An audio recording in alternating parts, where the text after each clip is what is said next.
Giovanni Craig Consalvo, or is it Jonathan Craig, or is it Johnny?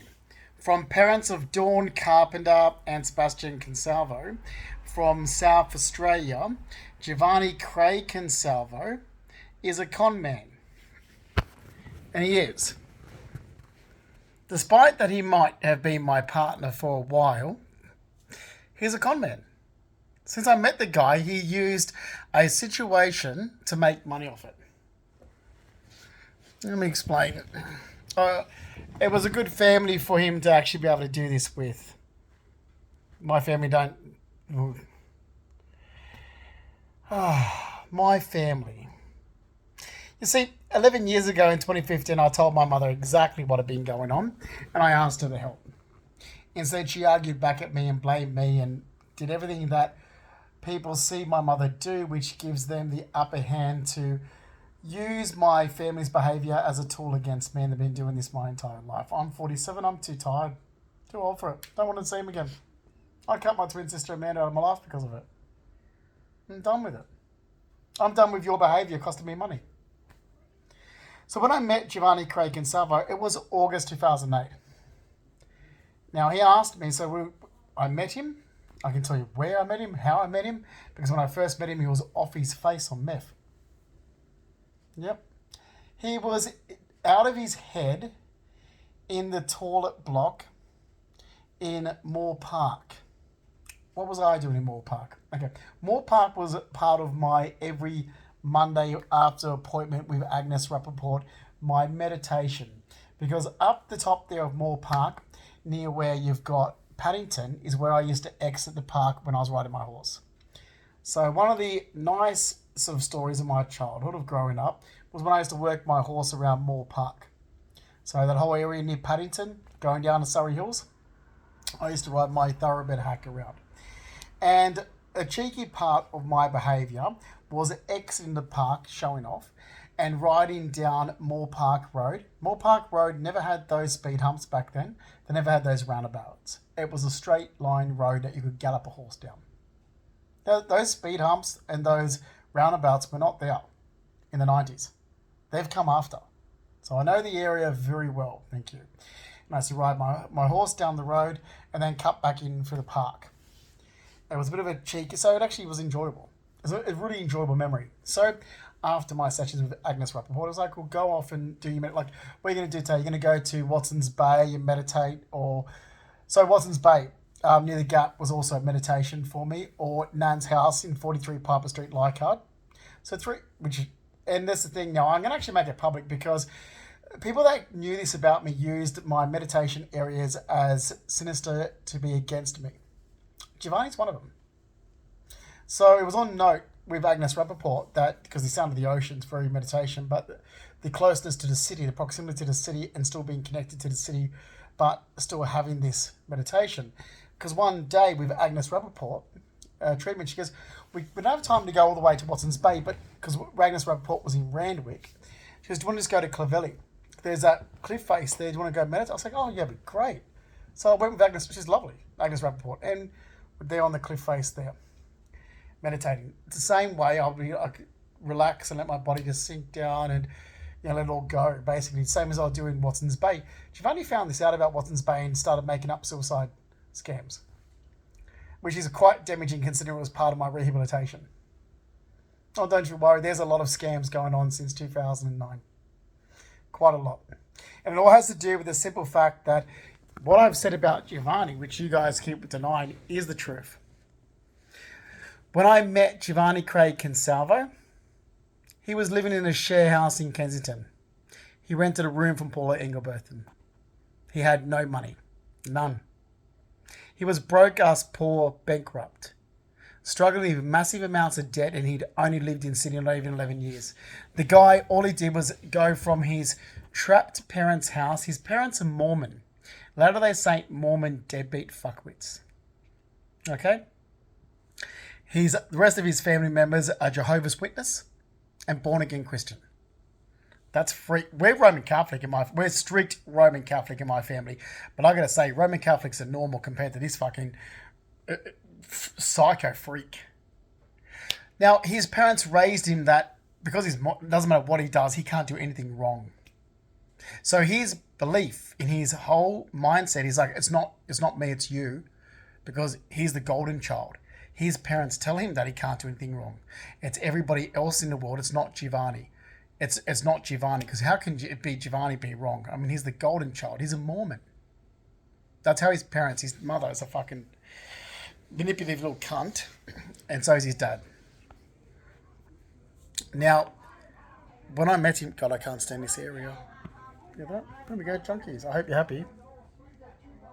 Hear that? That's Junkies. That's what you've put me around with your little bullshit the last 11 years. You hear that? That is deadbeat little junkies. Now, who wants to live around this? Anyone? You see those scumbags? Why are they even here in the city? Who would want to live around that? You don't see that in America. See why I don't see it in America? Because they're in jail. You don't see it in New York. You don't see it in Atlantic City. You don't see it in New Jersey. You see it in Australia. This is a common thing that you find in Australia. You don't find it in America. You find this in Australia. This is black behaviour. This is deadbeat, low socioeconomic, junkie behaviour that these people are in prison in America. Fuck me dead. Australia is disgusting. So, when I met Giovanni Consalvo, he gave me this big sob story of why he was in the situation that he was in. And it was because of Mark Gilchrist kicking him out. I'm not saying anything negative. I'm just stating a fact. Do with Giovanni. I'm not going to say anything negative. I'm just saying exactly what was going on in 2008. So, he said that Mark Gilchrist, his boyfriend at the time, so he bounced from one boyfriend to the next when he moved to Sydney. He said he was practically a carer for Mark Gilchrist. He said this is what he had to do. He had to basically come home, he had to cook and clean. He couldn't hold out a job because what he had to do for Mark Gilchrist, it was so stressful. He was practicing his care. He should have got carer's allowance for it. And it was just going on and on and on. I thought Mark Gilchrist was this. The first picture he painted of Mark Gilchrist for me, I'm thinking of a completely different person. By the time I actually met Mark Gilchrist in December 2008, I was expecting someone who looked completely different. I was like, well, that's not what I envisioned from the description of Giovanni. I envisioned this fucking mean piece of shit type thing. And Mark Gilchrist, when I met him, was there with his younger boyfriend who he'd actually met Giovanni for. So I'm thinking, oh, okay. So Giovanni was the little bitch that was getting kept for by Mark Gilchrist, I think Mark Gilchrist is younger than Giovanni. And then suddenly Mark Gilchrist gets a younger boyfriend and kicks Giovanni out of his place. Now, what does this sound like? Because Giovanni lived with me in my place with my money, my assets, and my belongings as well, until I kicked him out on the 19th of December 2015. Sounds very similar, doesn't it? And then Giovanni found a new person to suck up to, Matt O'Rourke from the Reach Out organisation. Anyway, so when I first met him, he was telling me all this bullshit. Anyway, he had to move back home to South Australia. So he's gone from his parents' place, like washing dishes for a living, to moving to Sydney. He had only been in Sydney 11 years. To all this bullshit. Anyway, that's how it was when I met him. He was broke ass poor, no money. He had a mattress, an Xbox, and a TV. That was it, like a small TV to play his Xbox on. He rented a room. He rented a tiny little room and a house in Kensington. Like, had nothing. He moved into my house with my money, my assets, my car, my belongings. Giovanni's entire life packed into a 3-door hatchback that he didn't even own. So then behind my back, he started doing a carer scam straight away. Now, I didn't know about this. I had no idea. And it doesn't help me. So if he wants to turn around and goes, I did it to help you. How did it help me? Because it defamed me. It discredited me. It damaged my character and credibility. So don't lie and say, oh, but I did all this to help Justin. You sound like Carol. You sound like my mother. How does it help me? And if it was supposed to help me, when I found out, why did I keep saying, can you stop doing that? And can you go back to these organisations and tell them the truth? Since 2016, he's been asked several times to go back and tell the truth, and he didn't. So if it was supposed to help me, I'm saying, well, that's a complete lie. Can you please go back, this is since 2016, and tell the truth? You weren't a carer, Giovanni. You weren't doing the things for me that you were telling people you were doing. You were taking time off work and screwing around. I knew that. You would. I found fake documents, fake medical documents, where he was taking time off work and he was saying he was with me. He wasn't with me. I mean, some of those times I'm not even in Australia. Like the time in February and March 2013, I'm overseas. He turned my apartment into a drug fest sex pit, then told Dr. Jacobs, Dr. George Jacobs from Spring Street in Bondi Junction, that I wasn't leaving the apartment. I'm having an episode. Justin's very depressed and suicidal, that Giovanni needs 2 months off work to look after me on a carers. So what did George Jacobs do? He gave it to Giovanni. I was like, this is a scam. I found out when I got back from the US, and George Jacobs refused to correct the information. Okay, he wasn't a carer. So what was Giovanni doing that whole time then? Well, he turned my apartment into a drug fest. Giovanni smokes crystal meth and gets fisted in the ass. That's what he does.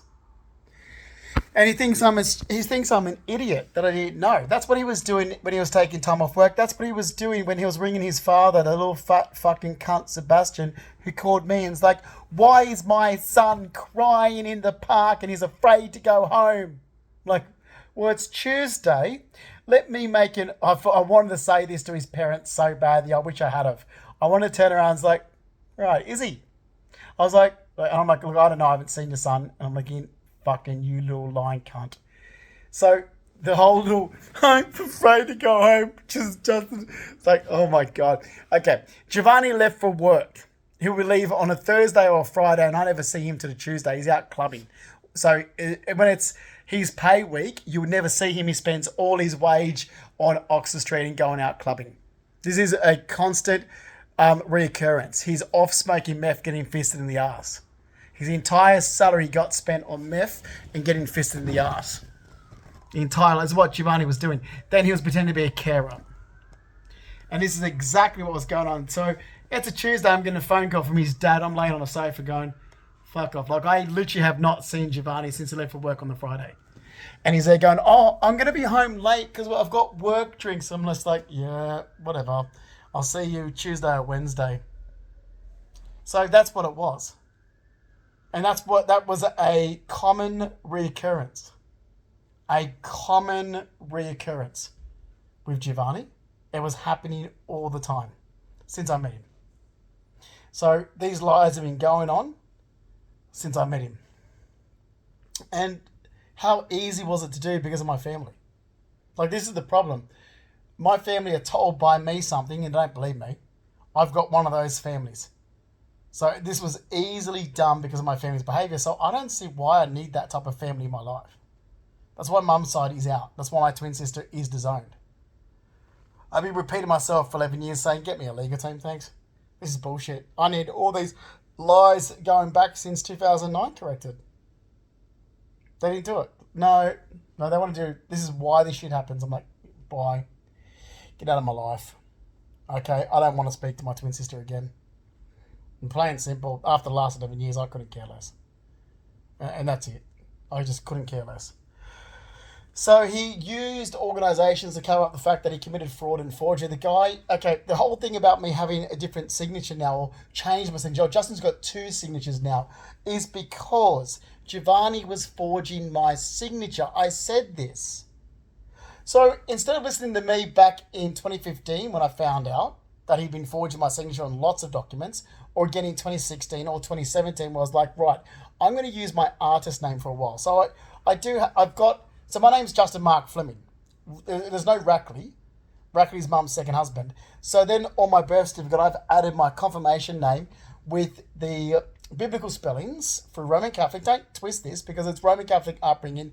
When we went through the whole translation of the Bible and going through the steps to make our first Holy Communion, our first reconciliation, our first Holy Communion, then confirmation, we learnt what our name was spelt when it was before modern Christianity. So I've added it to my birth certificate. So Justin is Justinian, Mark is Marcus, Peter, my confirmation, is Payne, which is what my dog is, Payne. Anyway, but it's also other names as well. But Payne, so when you look for the list of names, when you're looking through the saints' names and so forth, and this is going back since I was like 4 and 5, when I studying strict Roman Catholic schooling. So I used to use a handful of that as basically my stage name, as my artist name. It's just, and Sosime is the name Sosime is Saint Sosem, who's a Roman Catholic Pope that I studied back in, oh God, years ago when I was young. It's a Roman Catholic Pope, Godfather Henry would know. And it means survivor. I can't remember what he was what he was, what his sainthood, what it was for now. But anyway, but I just remember it meaning survivor. Anyway, this is just something that's been used for years. So when I found out Giovanni was forging my signature, I changed my signature, but it was to my design signature. I can't believe this is just so confusing. Instead of just arresting the guy for signing my signature, this is what was going on. I mean, I called my mum and said he forged my signature.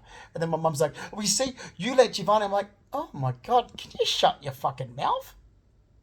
For one goddamn minute, Carol, shut your fucking goddamn mouth. I just called you and said my ex-boyfriend's been forging my signature, and you yell back at me and blame me for it. Everything I say is like, oh, well, see, it's you, you're the fault. I'm like, oh, you blame me for everything. You literally now you're blaming me for my ex-partner committing fraud, faking medical documents, pretending to be a carer. Then you're blaming me for my ex-partner forging my signature. When do you shut your goddamn fucking mouth, Carol? 11 years ago, you were told your son's partner committed fraud and pretended to be a carer. What did you do about it? Nothing. You were told that your son's partner has forged his signature on several documents. He has no idea what's been signed. Did anyone see my mother do anything normal? No, I never saw her behave like a normal mother. I never saw any family member behave like a normal family member when I turned around and said, Giovanni's been forging my signature. So I have to change it. I'm literally just using this for the time being until I find out there's no more documents. Can't be certain how many documents have been forged in my name. This is why I go to my bank personally and face people. This is why I go, and they're like, oh, you can do this over this. And I'm like, I know I can. But this is why we have issues in the world, because there's not enough customer service and face-to-face. So I'll do things face-to-face, thanks, because I've even had my fucking signature forged. Okay, I'll do it all face-to-face, thank you very fucking much. So maybe organisations might want to wake up and say, we really should be actually doing things face-to-face, meeting people in person.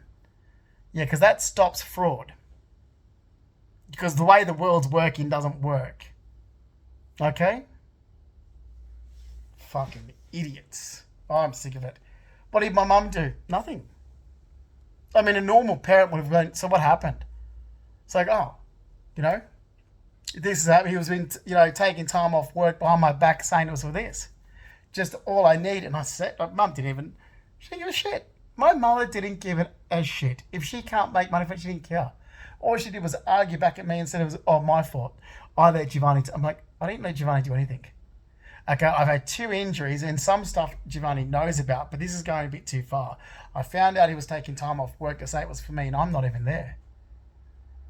I'm asking to have things verified. I'm asking to have injuries. Number 1, before I'm wrongly diagnosed, I'm asking to have the health injuries, verified before things are as per me. Because what has happened is all these organisations went ahead and broke privacy laws.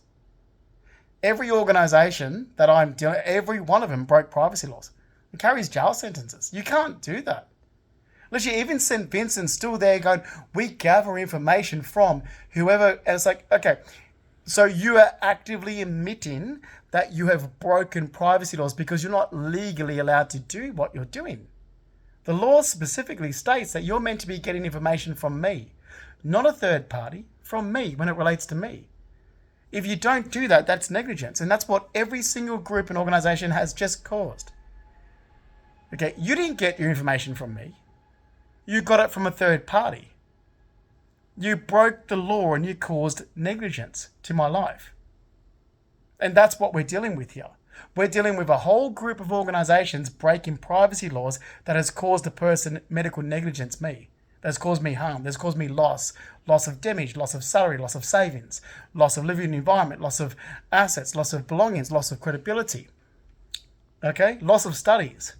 We're talking about organisations that have actually broken the law and done what they should not have done. and then actively coming after my life. It's like, but you don't have correct information. I've told you don't have correct information. Information gathered is meant to be directly from me myself, not from a third party. You're not meant to be, oh, we had a lengthy conversation with Justin's mother. Well, you're not legally allowed to do that. Or Justin's partner called us and said this. You're not legally allowed to do that. It's about time privacy laws are enforced and organisations stop hiding behind their organisation and they start being held accountable. It really should be a Supreme Court issue where the Supreme Court steps in and starts charging organisations like St. Vincent's even. That's what it should happen because the only way that these workers are going to be taught a lesson is when they're actually charged. I mean, I'm sitting back going, but you've just damaged my life. You just literally damaged my life. It's like, but because of this, and this, is like, no. Because that information you didn't get from me. So, Giovanni wasn't a carer. And I brought this up in 2015. I brought it up for 11 years. And Giovanni is an ice smoker and he gets pissed in the ass. Like those other losers that skip up and down Oxford Street. The only way you can take that size of a telegraph pole in his ass is to smoke meth. I mean, literally, that has turned me off. That turned me off sex with him. Like, you could put two hands inside him and clap. And now people that know him in the gay community know that. So how stupid. You use lies about me and you expect me to keep my mouth shut about it. Your lies about me damaged what I worked hard for. It also damaged my credibility with the return to work and made me look sinister. When there was nothing sinister, I had an injury after work. I had an injury after work before I met Giovanni. I was still with John back then. It was November 30th, 2007. Okay, so what I've had to put up with for 11 years, well, you've got no chance of this going away. There is no chance of me shutting my mouth and any of this going away. You've got state government workers that should be charged. You've got New South Wales police that should be friggin' strung up and let out to friggin' try. Like, seriously. There was no investigation done. I made a complaint. There was nothing done. It was swept under the carpet. You've got government workers that can't do their job and instead they turn it back around and harass me. It's like, listen, I'm the one with injuries. I had 2 major injuries, but I pushed through it. Went back to studies. I was doing other work. I wrote down a work experience. Look, it's all there. Can you read 14 pages? It's not that long. I mean, can you sit down and read a 14-page document? I've typed it up and spoon-fed it to you idiots. So no, I don't need to go into a care facility or to be looked after or some other bullshit scam or someone's cooking for me and cleaning. Jesus Christ. I had no idea what was going on. I had no idea. Look, I moved out of my apartment for 6 months from April 2015 to October 2015. I came back to an absolute mess. And Giovanni I said, you want to clean? Because I'm spotless. Like, my family could actually confirm that I'm absolutely spotless. My place was immaculate. Big, lots of furniture, but it was stunning. Big place, and it was always immaculate. And I'm working, 7 days a week still. And I did all the work. Giovanni's lazy. He's so fucking lazy. He'd come home from work and sit on the lounge and play a bubble game. He's got some fucking serious mental health issues. And all he ever wanted to do was go out skipping up and down Oxford Street. And when he didn't have money, he's like, what about the money you've got in the bank? It's like, what about it, Giovanni?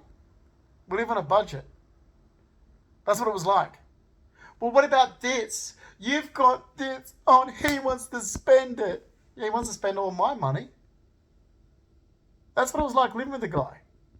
Now, his fuckwit friends are little fucking cunts and little gay community fucking cunts. Little faggot-ass fucking community. I don't give a shit. I'm gay, openly gay. I don't come from a homophobic family. I come from a very leftist-out family. But fuck off, man. You fucking helped Giovanni cover up with fraud. The alphabet fucking cunt community did. Oh, fucking, I'll go after you like anyone else. You literally help Giovanni cover up with fucking fraud. They believed his bullshit. You fuck off. These fucking deadbeats. I'm not putting up with this shit. It's cost me fucking everything in the last 11 years. And it was so easy done because of my mother's behaviour. So that's why she's out of my life. And I'm dead so serious. I would never speak to my twin sister again. I haven't spoken to her in 8 years. She's not going to change. You give her, it's like, nah, she's like Carol, you give her a chance. No, she's not going to change. Amanda, you're out. There is not. I would talk to Christy Childs before I speak to Amanda. I would talk to Christy Childs before I fucking speak to cunt face Amanda. Again, you're out. You are a troublemaking fucking bitch. I would never fucking speak to Amanda again, not after this. No. And it's been 8 years. So no, I've had a gutful. I said 11 fucking years ago in 2015, can you guys stop? You throw me under the bus. They always do it. So that's what people see your behaviour towards me, so they think they can get away with this. Can you guys stop?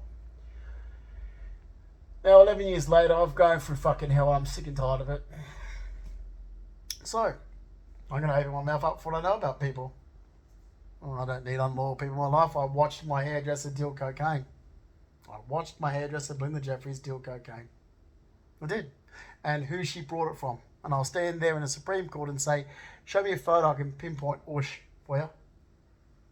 You want his old number? You want Belinda Jeffries' old number? You want Ush's old number? You want Anthony Toomer's old number?